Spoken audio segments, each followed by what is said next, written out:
बिस्मिल्लाहिर्रहमानिर्रहीम अस्सलामु अलैकुम वरहमतुल्लाहि वबरकातुहू। دا نن چې منګه کوم ویډیو تاسو اپلوډ کوو دا من خپل د خپل کور د ورونو په باره کې ده. نن منګه اراده وکړه چې زمنګ د عثمان خیل علاقه باندې نه بره په دې غره کې د کټورو چنار په نوم باندې او د کوټې ګټ په نوم باندې یو ځای دی چې پاکه الله رب العزت ډیر زیات د خپل قدرت نظاره خودلې دي، چونکې زمونږ په علاقه کې خلکو ته نږدې دی نو د دې وجې نه د دغو نظارو نه دوی لږ بې خبره دي. نو موږ یې ستاسو سره شریکوو دا موږ چې کوم دا زمونږ ورونه دي په دې ډډه کې چې کوم روان دي دا ډیره زیاته ګرانه لار ده او ډیره زیاته لرې ده. تقریبا دا د سطح زمین نه تقریبا په 9-10,000 کیلومتر په بلندۍ باندې دا د دې غره په سر کې یو ځای دی چې په دې کې الله رب العزت خپل قدرتي چینې رازګولې دي او ډیره زیاته د حیرانتیا خبره په دې باندې ده چې دلته یو ګټ دی چې د هغه نه اخوا نورې ګټې نشته دی او الله رب العزت د دې ګټ د یخ نه ډیرې زیاتې خوږې او مزیدارې اوبه راایستلې دي. اسې موږ او تاسو اورو چې یاره د صحابه کرامو په وخت کې به الله رب العزت خلکو ته شړې میچنې روانولې. نو که موږ او تاسو سوچ وکړو نو دا د شړې میچنې نه ډیره زیاته غټه قصه ده، ځکه چې موږ پیدا شوي نو دا اوبه د دې ګټ د یخ نه روانې دي، د دې نه بره نه ټینکۍ شته، د دې نه لاندې نه په خوړونو کې اوبه شته او دغه اوبه متواتر هم د دغه ځای نه رابهیږي. نو په دې کې د الله رب العزت د قدرت ډیره زیاته لویه کارنامه پټه پرته ده. خو چې بای موږ او تاسو سوچ وکړو او د الله رب العزت د ښکارا د قدرت کرشمې ته موږ او تاسو ډیر په دیان سره او په فکر سره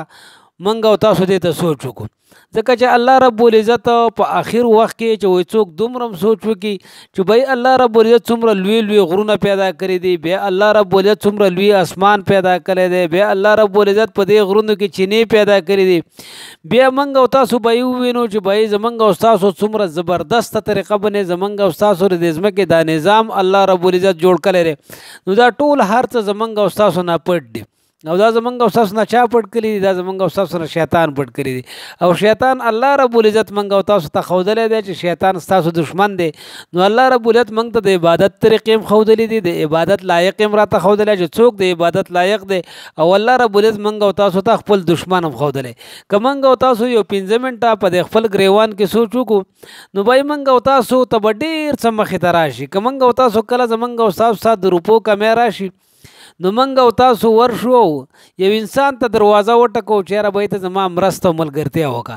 حالانکه انسان ډیر زیات کمزوری دی او کله چې ته مړ شي تاسو د دې د اړوکو ته وګورئ، تاسو د انسان د کمزورۍ ته وګورئ نو انسان ډیر زیات کمزور او عاجزه دی. نو یو څوک چې په خپله باندې عاجز وي هغه به د انسان د بل انسان څه ضرورت پوره کړي؟ ضرورت پوره کولو والا خو صرف واحد لا شریک د الله ذات دی چې بای چا د دومره غټ اسمان پیدا کړی دی، چا د دومره غټه ځمکه پیدا کړې ده، چا دا دومره زیات مخلوقات پیدا کړي دي، د دې رزق او د دې هر څه ذمه الله رب العزت اخیستې ده. دا موږ او تاسو یې نو دا د غره د دې ګټ د یخ نه د اوبه الله رب العزت راایستلي دي، څومره سپینې او پاکې اوبه دي او دا ټوله زندګۍ کې الله چې دا دنیا پیدا کړې ده نو دا اوبه په دې ځای کې بیږي که نه. نو د الله رب العزت په خزانو کې څه کمی نه راځي، دا اوبه کمیږي نه. اوس موږ او تاسو چې کله ضرورت هم راشي نو په کار داره چې موږ او تاسو یو مسله را خوره کړو، په یو جانماز باندې کینو او الله رب العزت ته وجړو د هغه نه وغواړو نو بای دا مسله را خورول اسان دي، د الله نه غوښتل اسان دي که نه په کلو په ګاونډ کې ګرځېده اسان دي. د ټولو نه اسان کار چې دی د الله رب العزت ته ودرېدلي، خو شیطان زموږ او تاسو دښمن دی. موږ او تاسو په زړه کې رار دی د پلانکي 100 روپۍ دی او یاره بله ورځ اوس په بینک کې ورسوي په کروړاو دی اوس ماله به ترې راکړي، حالانکه څوک روپۍ نه ورکوي او که ورکوي نو قرض یې ورکوي وروسته ښه د بې عزتۍ څه ورکوي.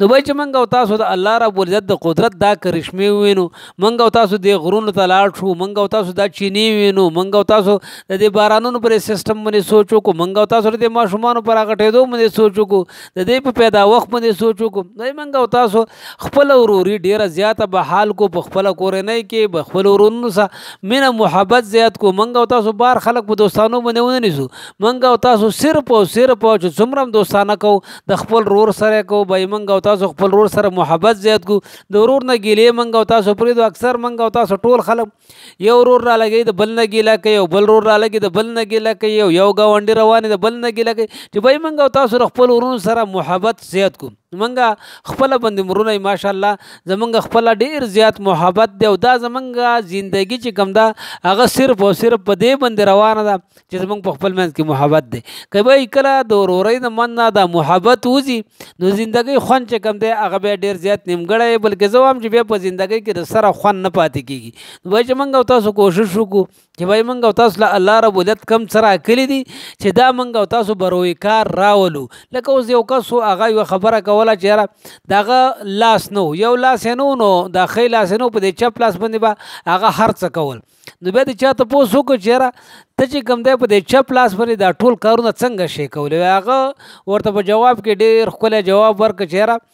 ما الله رب ویل چې کله زما نه دا یو لاس واغسته نو ما د لوېدلي لاس ته سوچ نه کوو دا کم چې زما صفاتې و ما دې ته سوچ کوو چې بهی دا کم څه را صفاتې دي دا نه ضایع نه شي او زه د دې نه کار والم. نو ما د حق لاس نه کار اخیسته شروع کړو او هغه ډېر زیات یو غټ پروفیسر جوړ شوی او هغه ډېر زیات د کار سړی و. دغسې چې که موږ او تاسو سوچ وکړو د بیل ګیټس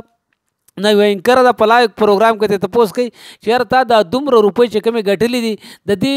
ستا پکې څه داسې کمال دی چې نورو خلکو سه یوه روپۍ هم نشته دی او ستا سه دومره ډېرې روپۍ دي. نو هغه ول ډېر زبردست او عجیبه جواب ورکوي. هغه ورته وایي چې یاره یو سپین کاغذ وله ورکوي چې په دې باندې ته روپۍ ولیکه چې ستا څومره روپۍ هم پکار یې زه به درله درکړم ځکه چې زه د دنیا مالدار ترین سړی یم. هغه انکره ورته وایي چې یاره